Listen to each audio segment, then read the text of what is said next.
Assalamualaikum warahmatullahi wabarakatuh. Sebelumnya terima kasih kepada Ibu dosen Nila Pratiwi yang telah memberikan kesempatan saya untuk mempresentasikan materi pada pertemuan kali ini, yaitu tentang fungsi uang dalam Islam. Perkenalkan, nama saya Trikus Ngotimah, BP 0084. Fungsi uang dalam Islam, yaitu uang adalah bagian penting dalam kehidupan kita. Namun, apa yang dikatakan oleh agama Islam tentang penggunaannya? Pengertian uang dalam Islam yaitu amanah. Uang adalah amanah dari Allah dan harus digunakan dengan cara yang baik. Syarat sahnya uang yaitu uang harus diperoleh secara halal dan sah untuk bisa digunakan dalam Islam.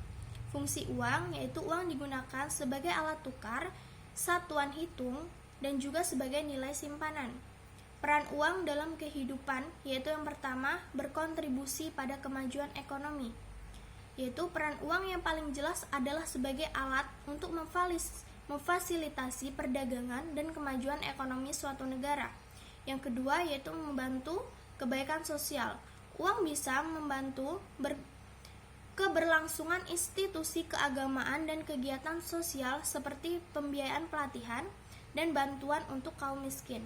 Yang ketiga yaitu membiayai pendidikan, untuk membantu mengembangkan sistem pendidikan yang lebih baik dan memungkinkan orang untuk mengakses pendidikan yang berkualitas. Prinsip-prinsip penggunaan uang dalam Islam yaitu yang pertama, bersedekah dan berinfak. Saling memberi dan menerima adalah bagian penting dari penggunaan uang dalam Islam. Yang kedua, bertanggung jawab sosial.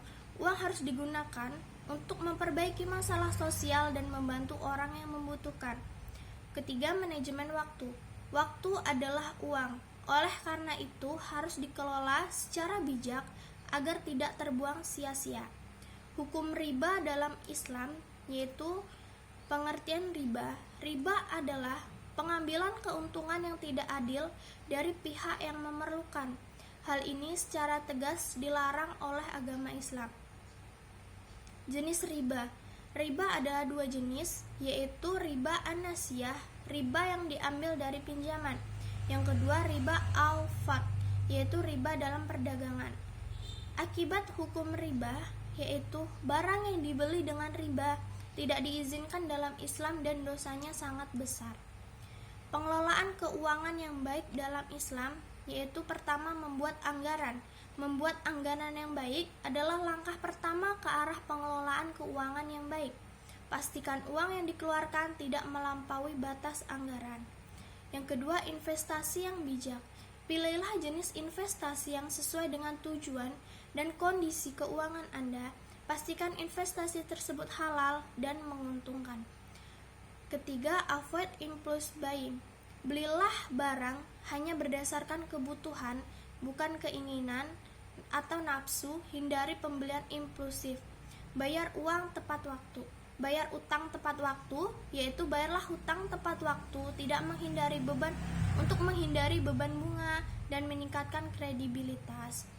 Zakat dan infak dalam penggunaan uang dalam Islam, yaitu zakat adalah kewajiban bagi umat Islam untuk memberikan sebagian kekayaan mereka kepada mereka yang membutuhkan guna meningkatkan kesejahteraan sosial. Yang kedua, infak.